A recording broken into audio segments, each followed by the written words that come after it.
Hello, everybody. Today I've got a friend of me on the line. His name is Christiaan now. We've been friends for very long, and he is a iron that sharpens me many times. So he wrote his master's on the roots of African Christianity from within the African context, and how we can dig up those roots and how he did the effort to do that himself. And I would like him to talk to us more about it today. How are you doing, Christiaan? Hi, Hendrik. I'm doing very well, thank you, and it's very good to see you again. Okay, so Christiaan, tell us a bit more about yourself and why you find this topic interesting. Oh, okay, yeah, sure. To tell me about a bit about myself, well, where to start, right? Well, I've been a Christian since I was 7 years old, so that's pretty much most of my life since I'm 33 now. Um, yeah, so I'm a software developer by trade, so it's quite interesting. Why would I want to do my degree in or my master's in theology when I am a software developer? And it mostly came down from this question, which I wrote my master's on. Why African Christianity? What is so special about it? And why do we have to dig up the roots? Well, one of my big passions is theology and history. So you can obviously gather I have multiple passions. And and I just had this question inside of me, like for the past few years, when did Christianity actually arrive in Africa? Because just like you, we grew up, like I also grew up in a very Afrikaner environment where the narrative has been, well, in 1652, Jan van Riebeeck came with his boat and with him the Huguenots, and that's pretty much how Christianity arrived in South Africa, and the rest is history. So there's a very much a colonial aspect to it. But that didn't sit very well with me because well, history tells a very different story. And so that's why I decided to do my topic on digging up the roots of African Christianity from within the African context. So, did you hit anything in the ground?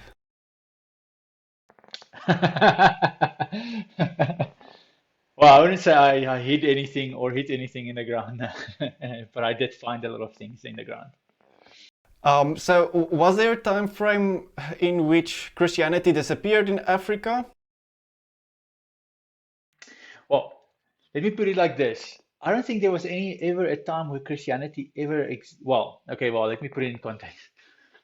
Within the Common Era, so from the time Christianity existed within the first century, there hasn't been a single time period on this earth where Christianity wasn't here.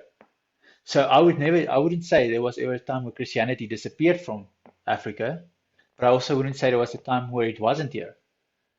And I mean, this is going back as far as the 62nd year after Christ. You're saying that Christianity arrived here in Africa at an early point in history. Yeah. Yes. You can think the 62nd AD is the official traditions account, but we can probably put it earlier than that, around 33 AD. So, what on earth happened at 33 AD that would let people become Christian in Africa? Well, I think it's a very well-known account, and it's very applicable at this time that we are doing this recording. Since it's Easter right now, I mean, many people around the world, more than 2 billion of them at least, are very well acquainted with the Easter story. And many more also through pop culture, are also quite well aware, especially in the Western world, about the Easter story. And as the account goes, as Jesus was carrying his cross on the way to the crucifixion, he fell over, and the Romans picked a random guy from the audience. But it turns out this guy wasn't as random as we all thought. Simon of Cyrene came from Africa. Cyrene was a small port city right on the northern edge of North Africa. So there you have it. Uh, and according to traditional account, when he went home, he took Christianity with him. That's a fascinating thought that God had Christianity in mind for Africa from a very early stage. Mm, I agree. Yeah. And did those first Christian appearances in Africa signify something beautiful, or was it a dark non-event? Well, I think it depends on how you look at the development of it. So we can see, it was bad for the people who received it because many of them got killed shortly afterwards. So, I mean, from a modern perspective, what many revisionists are trying to do right now is and especially with on our continent itself, is they're trying to say, no, Christianity was a very bad influence because it has a very strong colonial association with it. So as the colonialists came to Africa from the 14th century onwards, the missionaries went on the same boats, and so Christianity came hand in hand with the colonial efforts, and so in that sense, it's not a lot of negativity. But when we look at the original arrival of Christianity in Africa from the first and second and third century onwards, what we see is a completely different story. So Christianity took roots primarily in the Jewish communities what that was already in existence in northern Africa, especially along the coastlines, and then later on more inland. And it just gradually, well, it was a natural growth. The colonial power of that era was Rome. So the pagan world came with its very strong arm against Christianity. So I would say it was very positive, especially from a Christian point of view, for people to have accepted Christianity so early in Africa, but it wasn't ever that there was any conflict with Christianity.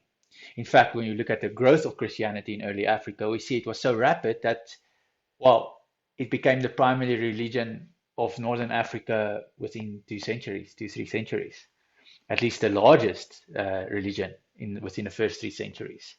So it's unlike the colonial story that we have today, it's a completely non-violent story.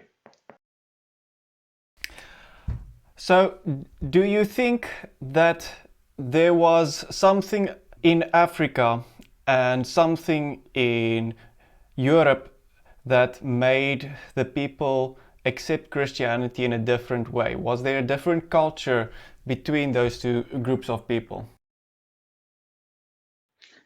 Well, I guess to an extent, yes. So what you would often hear people say, especially in today's world when you speak to various historians, is they would say, well, the people in Northern Africa weren't really African. You would often hear them say things like they were just Latin, Italian, or Latin from because of a Roman influence, or Greek because of a Greek influence.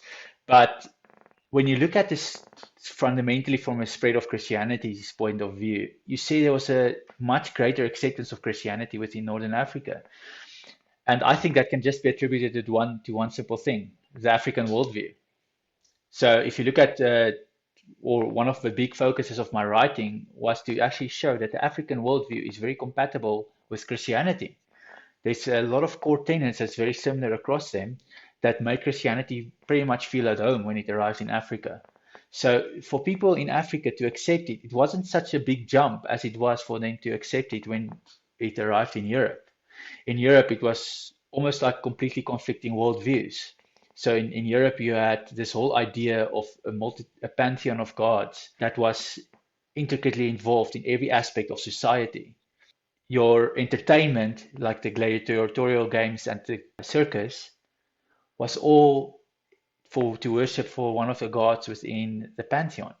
So that's your entertainment. I mean, the same can be said about food. Food was sacrificed to different idols and to different gods within the Roman pantheon and the Greek pantheon. So all of society within Europe was surrounded around that polytheistic worldview. But in Africa, it was completely different. When Christianity arrived in Africa, what I found was actually groups of people whose basic worldview already understood that there was most likely just one God behind everything. It wasn't a plurality of gods. Maybe in Egypt you had some of that, but that was pretty much a dying belief by the first century. So when Christianity arrived in Africa, what it found was a worldview of people whose culture and beliefs and everything was surrounded around the belief that there is only one deity. So when Christianity arrived, it wasn't such a big stretch for them. Yeah, what I've realized of African people is that they've got a more quiet culture. It reminds me of many of the things that Solomon said about a quiet spirit and their love for family and their patience with regards to time. The Bible talks a lot about patience also. So I can definitely see the African culture being compatible with the wisdom literature in the Bible. Absolutely. So, did this Christian spreading in north of Africa go so far as to cause there to be some African theologians, or did the theology come mostly from the sages in the north? And that is the most mind-blowing thing that I think I've discovered. So you would probably, I would say, by the time Christianity came to Africa and really started to flourish, I would say there's probably one big name in Europe.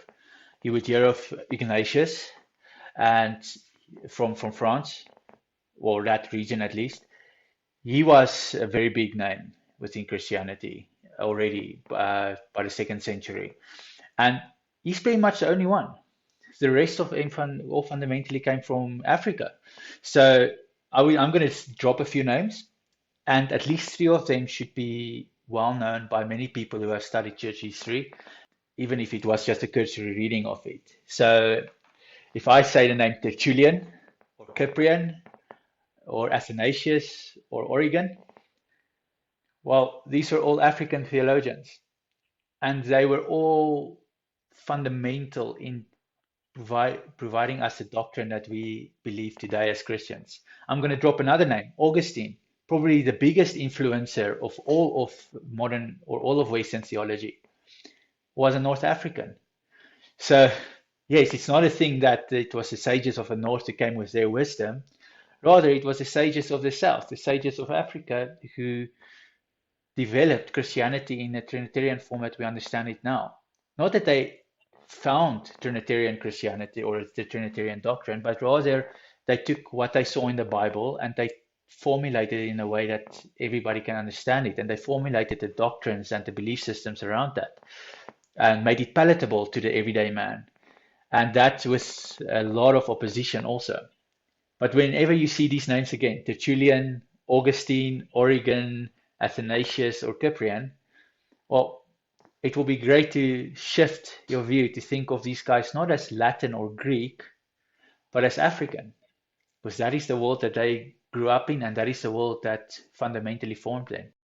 Yeah, I think we as Christians today have similar problems with regards to doctrine. The what the Bible is written in a different time frame and in a different context. And so the reason why we make mistakes with regards to interpretation is because the Bible isn't easily palatable for us. We don't enjoy thinking of the Bible as outside of our culture. We want to adopt it in our ways of thinking. The Bible introduced so many new concepts, especially the New Testament that Paul was involved in, had so many new concepts that it was difficult for people to climb on board with those new concepts. And so that's why you have many misunderstandings of the Bible in the first and between the first and fourth century, because they were still trying to understand the Bible. It's not because they were evil, it was just because to them the Bible seemed vague. Mm. Yeah, no, absolutely. I would 100% agree with that. And I think, and you're absolutely right. We have that same difficulty today. And many of our problems is to do with contextualization. How do you take a document that was fundamentally directed towards Jewish people, and how do you make it available to everybody?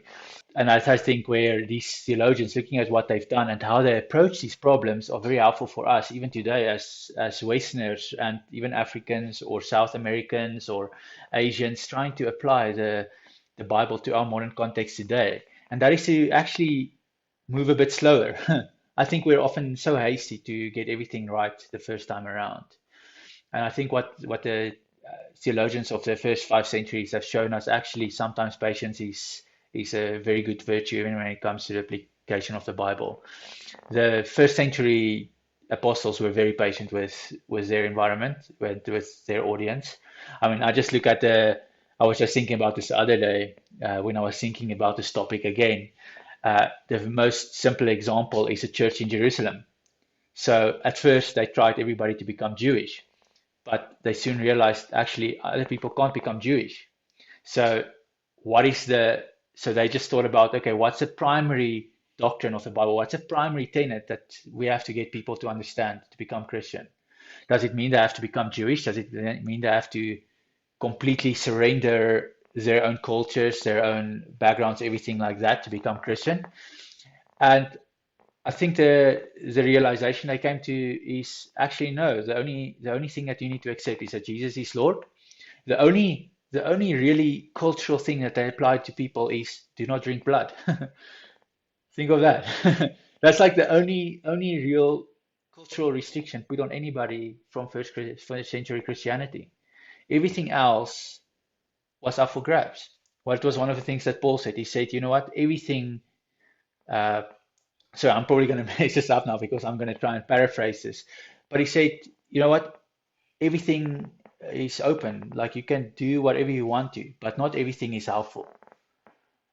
And I think that is very, very helpful advice. It is all about wisdom, and that's what I think the theologians in the first 5 centuries did. The African theologians, particularly, they grew up in very unique contexts, trying to apply the biblical word to their various contexts and to their African world, essentially.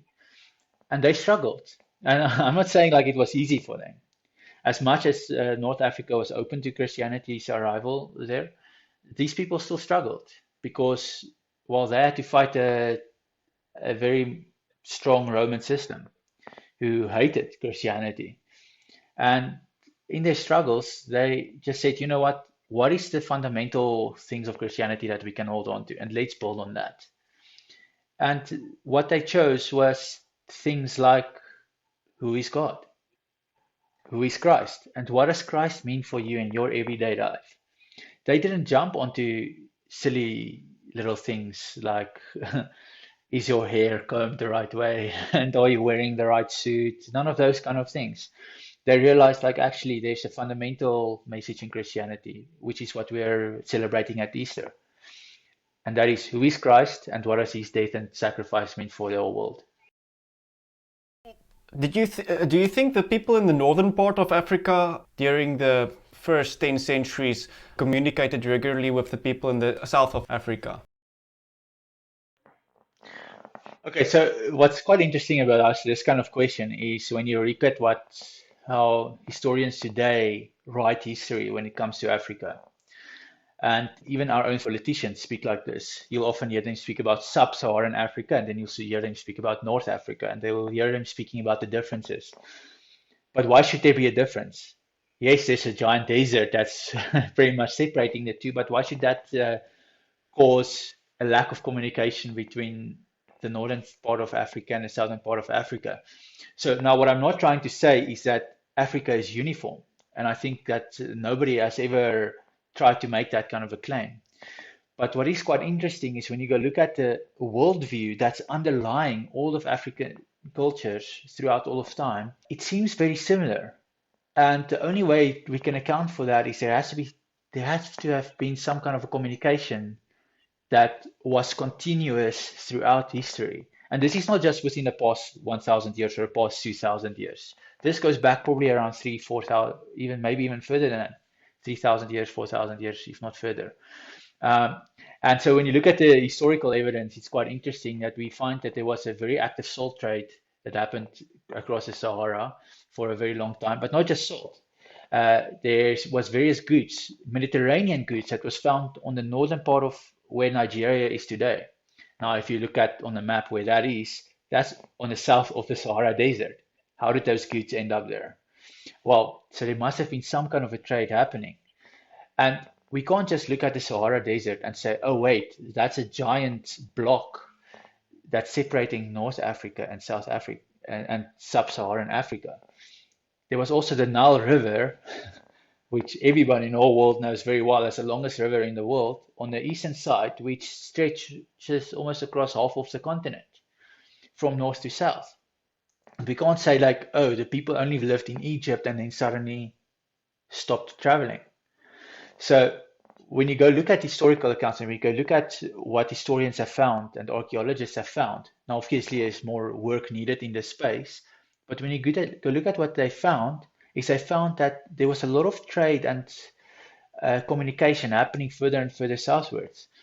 Now I was just in my thesis considering the merchant travels by the Greeks, and even as early as the first century and even prior to that, we found that the Greeks traveled already as far as Asia, as southern Asia, and also as far as south as Cape Delgado. Now, also interesting when you go look on a map where Cape Delgado is, it's just on the north of Mozambique.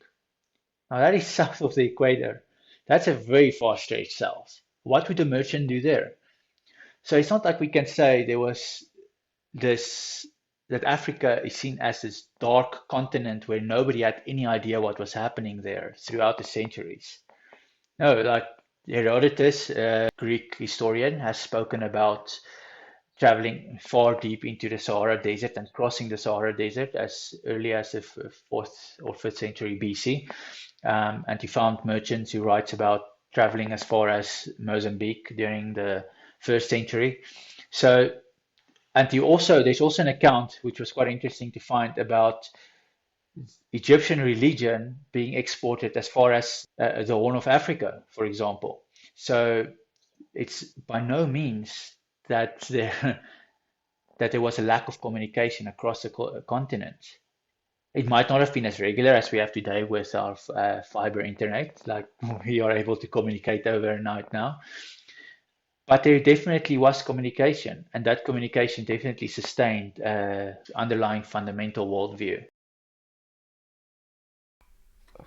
If somebody would come to you and they would say that Peter established the Roman Catholic Church, and so everything that happened in North Africa in that time frame was a product of the Roman Catholic Church, and therefore, because the Roman Catholic Church has a bad history, that is included within the bad history of the Roman Catholic Church. Do you think that person has a well-rounded view of the African history of Christianity? So I think that person might have a bad view about Christian history overall. What is so interesting when you go read this church history, when did we decide that a group of Christians should be called Roman Catholic? It was way, way, way after guys like Constantine and those people exploded on the scene. It was way after the first century. What was it Christianity like before that then? Well, naturally, there were centers of Christianity where it was stronger than in other areas because of apostolic traditions and things like that. So, for example, the church in Jerusalem had a very strong apostolic tradition, especially with regards to the Apostle James.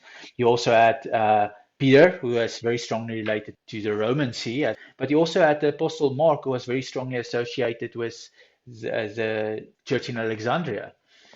And then over time, you had the church in Carthage also becoming very prominent, and they were very strongly related or closely related to the church in Rome. But to regard these people as Roman Catholic or Eastern Orthodox at that point in time would be a fallacy. They didn't see themselves as different.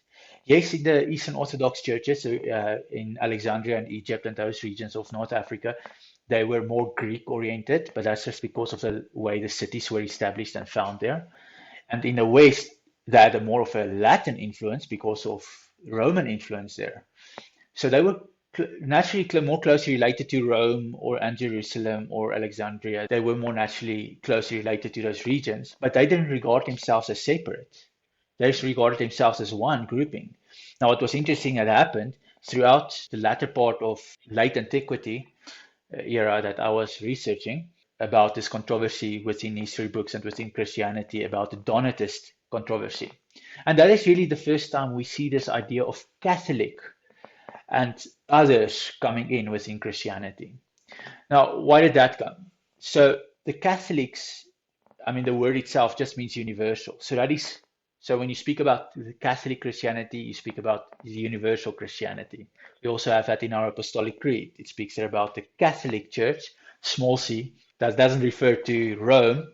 That refers to all Christians everywhere, to the entire church everywhere. But there was a more close relationship later on where they used the names to designate two groups of people who started to emerge within the Western North African church, where there was a controversy that appeared just as what's his name? Constantine came on the scene and he became emperor, where just prior to him coming, there was a bishop who gave the Bible to the Roman authorities to be burned. And so the church saw him as a traitor. And and so what happened after that, the second group to come, or the next generation to come, this traitor, and I'm going to use that in quotes because history is a judge on whether he was actually a traitor or not. But he appointed another bishop to take his place. He ordained another bishop. But Africans weren't happy about that. The African church wasn't happy about that. So they ordained their own bishop. And so it created a split between the Donatists, which was more African, and the Catholics, which was more Latin in their orientation at that point in time. And so that is really where you see Catholics come in play, which obviously later got the connotation of Roman Catholic. What basically happened in the period of the time after the 5th century up to the 15th century, when we had the Reformation and the colonization time frame starting? Yeah, that's a good question because that's actually where we start seeing African Christianity really shrink back. So what happened is in the 6th century, I'm sorry, if I get my dates exactly right, I would probably say more like 7th century, we got the rise of Islam. So suddenly this new religious movement started in Arabia, and it was really a religion based on violence. Of course, there's going to be a lot of controversy today. I'm not talking about Islam today. I'm talking about it in the 7th century, where really, as they moved through North Africa, you just started to see Africans disappear from the scene, especially African Christians. Entire civilizations just started to disappear, and entire civilizations that was Christian just suddenly faded away in history, with many of them not being found at all anymore. So the question is, okay, cool. What happened in that point in time? Well, as I would refer you to a very good book called by a historian called Tom Holland, called "In the Shadow of a Sword," where he depicts the exact movement of Islam throughout Northern Africa during this exact time. And what you see is as Islam went from Egypt through to Ethiopia, through to all the way through to Carthage and all the way west, every place that they got to, the choice was pretty much put before the Christians. Either convert to Islam or you die, or you become slaves. So people had the choice. So you can either become a Muslim, or you face extinction, either through slavery or through the sword. And so many people, out of fear, converted to Islam, but also many more have been killed. So it seems like that Christianity all but died out during that time. Although, when you look at Christianity today in Africa, the two oldest groups of Christianity within Africa is the Coptic Church in Egypt and the Ethiopian Church in Ethiopia. And those were the only two groups who were able to withstand this invasion by Islam. Now, the Ethiopians survived because they actually helped some of the Muslim leaders who came in, some of the Islamic leaders. They actually helped them, not in the conquest, but in various battles and wars and other things that happened within the Ethiopian region. So there was an alliance that was created, and they were under protection of this new movement that was sweeping through North Africa. So that is essentially what has happened. Now, at the same time, there was also other controversies that took place in Northern Africa, which weakened the church. So essentially, when Islam came, they weren't able to withstand this new movement. So it was a period of quietness within Northern Africa and within the whole African continent, really. But there was like basically silence when it came to Christianity within Northern Africa during this period until about the 14th century, when the first Portuguese explorers started to go around Africa in looking for a guy called Prester John of Ethiopia. So they wanted to get to India. They heard about this guy and they wanted to get to him. And so they were traveling south and they arrived at the Congo.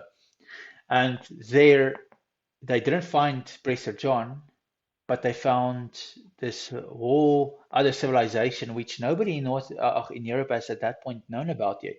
And they established a church there, and that church started to flourish quite well for many years, actually, like probably a few centuries that that church has existed.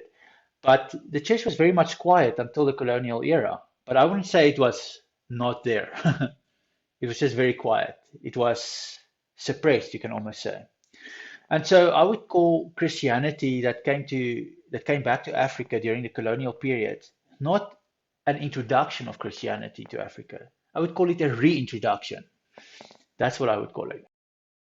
So the African worldview caused Christianity to flourish when Christianity first came there in the first century, and they embraced Christianity.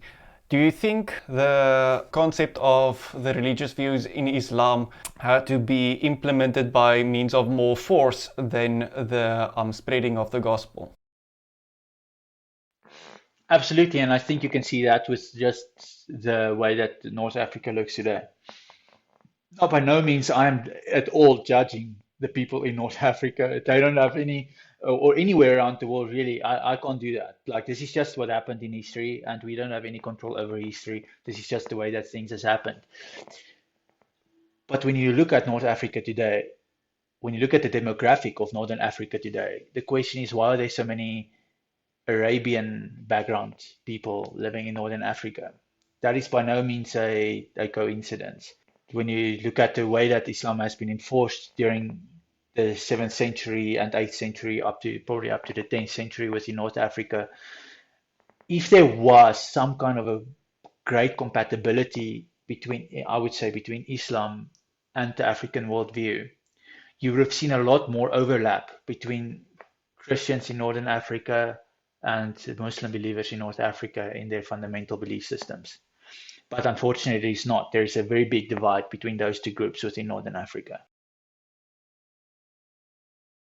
How did the African people experience colonization of many of the countries here in Africa? And is there some witness of that time frame of them showing something that reflects something of the African worldview, maybe even somewhat Christian worldviews? Sure. So I would say like very much the experience has been, and I think we all know it, and we've very much, you and me, like living here in South Africa, had a very realistic view or a very real view on the influence of the colonial era here in South Africa. I mean, us being born right at the end of the apartheid era, which is pretty much the biggest remnant of active colonialism and its effect within Africa. It was pretty much a very negative thing, the arrival of the colonial people within Africa. But I wouldn't say it's the only way we can look at it. Along with the negative, there is also the positive. Like I briefly mentioned earlier, the church very much took advantage of the situation of colonialism, and they sent missionaries with the colonial groups. Now that was a two-way street. Some colonial powers took advantage of the missionary efforts that was happening, and they took advantage of the work that the missionaries were doing. But it was the same time the other way around. But what is quite interesting, though, and it is when you look at the growth of Christianity within African continent post-colonialism, you will like the baffling question comes about, well, why are there so many Christians within Africa today if colonialism was such a negative influence? Now, colonialism was, but I mean, you and me wouldn't have been living here if it wasn't for our ancestors having arrived here. But the interesting thing that we have to look at is if Christianity that came with colonialism was so bad and so completely incompatible with the African worldview, then we wouldn't be seeing what we are seeing today. We wouldn't be witnessing the rapid growth of Christianity on the African continent today, which is absolutely mind blowing. It's just exploding all over the place. And it's a non-stop growth. When you go look at the statistics of growth of Christianity within Africa, it is increasing year on year on year. And that is a percentage of growth year on year. It's not like it's a constant growth, it's really a growth that is more rapid as time moves on. And you don't even see that same growth within Islam. You don't see that same growth within atheism. You don't see that same growth in any other religion. But in Christianity, when it comes to Africa, you just suddenly see this explosion. And and I think that's one of the things that triggered my research was to ask why.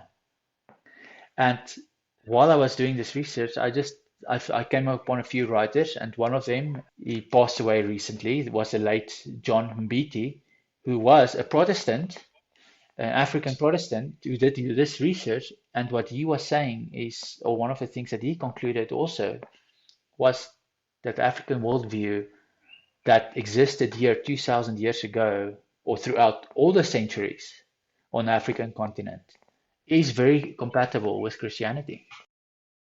I've actually met some people that think that Christianity should be rejected based on the negative consequences of colonialism. But I would tell these people, now that I have thought of the question, back then I didn't have any answers for them, but now these days I would answer them. If Job was able to take the bad with the good that God sent him in his life, we as people should also be able to learn how to take bad things with good things. And colonialism is just an exercise of imperialism and doesn't necessarily have something to do with religion. Christianity is set out by morals and doctrine that primarily come from the Bible. And these morals are many times beneficial for an area. Like India, for instance, when they were colonized, yes, it's not very nice experience, but they had a practice over there to burn the widows when the husbands used to die. And the people that colonized over there, they brought in rules that told the people from India, from now on, you're not going to be burning your wives when you die. So everybody in a Western worldview will say, yes, that's a very good thing not to burn the widows. But that's not something that many people talk about. People enjoy focusing on the negative rather than the positive. And it's just not holistic to focus on the negative the whole time. History is very complex, and there's usually reasons why people did things. No, absolutely. And I just want to just add to that, just this thing. Like right now, I would have said 5 years ago, I wouldn't know how to have answers when people came to me and say, no, Christianity is just like bad because it came with colonialism and all of that for the African, for us as Africans here on this continent. 5 years ago, I wouldn't have known how to answer that. But now, since I've done this research and just reading what many Africans have written in recent times on this, and also in the past, I think my answer would be if anybody tells me, wait a minute, Christianity is bad because it came with colonialism, I would just say, wait, but the Christianity that came with colonialism originally came from Africa. That would be my answer. I would say don't look to recent history. Go further back. Go as far back as you possibly can. You'll get a completely different story.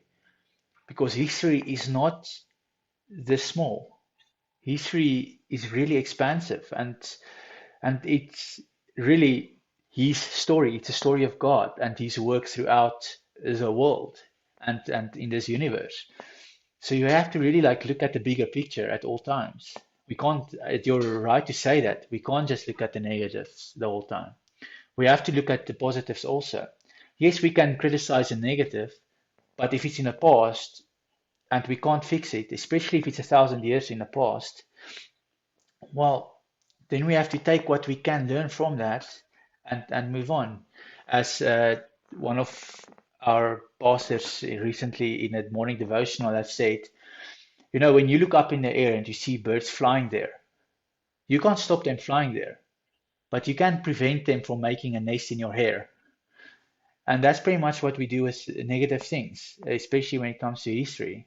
We can look and see, yes, it happened, but what to do with it? We can decide where we're going to be staying at that point in history, or where we're going to be moving forward and advancing our society and those people around us further into a brighter future. So there's this African worldview, and it sounds like a very good thing. Now, obviously, we might have benefited of this African worldview. Our ancient forefathers were somewhat European, me and you. But for those who are truly African, whose forefathers were African all the way back, this African worldview would be something that they would be interested. It would be something that they can go back to in their roots. Do you think that going back to their roots will be a very good experience for people that are truly African? Absolutely. Like you will often hear about it even being today said, like one of the biggest plus points here in South Africa for a politician is if he can be called a son of the soil. We recently had one of our politicians marketing himself as that. And he really was looked up by people because he showed himself to be somebody of the African soil, like somebody who is firmly rooted in this place. He didn't come from anywhere else. He's African, and so people looked up to him. And I would say, just from that point of view, just for in one way, just for self-edification, it is definitely helpful for people to go back and look at their own history, to look at exactly where they come from and to see how far back their history goes, yeah, as far as it is possible. But even if you don't fully know where your own personal history comes from, but you only know the history, where the history of your people come from, absolutely it is edifying to go look at those roots. And just to, I think, bring it back more close to home, us talking about Christianity, we have various different churches here in South Africa. We can easily testify that to that. And what is quite interesting, the other day, our president, Cyril Ramaphosa, was meeting with the bishop of the ZCC, the Zionist Christian Church. Now, 5 years ago, actually even 3 years ago, if you told me the Zionist Christian Church, I would have told you, stay away, right? Now, I know this is very controversial what I'm going to say, especially as a Protestant here in, in South Africa. I would say, stay away. They don't know what they're doing. They are mixing the good with the bad. They're busy with things that's very dodgy and so on. But now I would say, wait a minute. Who am I, as somebody whose ancestry comes from Europe, right? Whose form of Christianity, in a sense, is very German, because the Protestant Reformation started fundamentally in Germany and in Switzerland and the UK. So, but ours is more German than probably the other two. Who am I to look upon the African way of doing things and say that's wrong, just because there's cultural differences? They might look at various things that I'm doing and say, wait a minute, what I'm doing is absolutely unholy. Just as I could look at some of their practices and immediately judge them. As I said earlier, there's only one fundamental thing that binds us together as Christians, and that is the fact of Jesus Christ as Lord, his death and his resurrection. If they can believe that, I can believe that. And I can stand with them in union, and I know where I will see them one day after I die.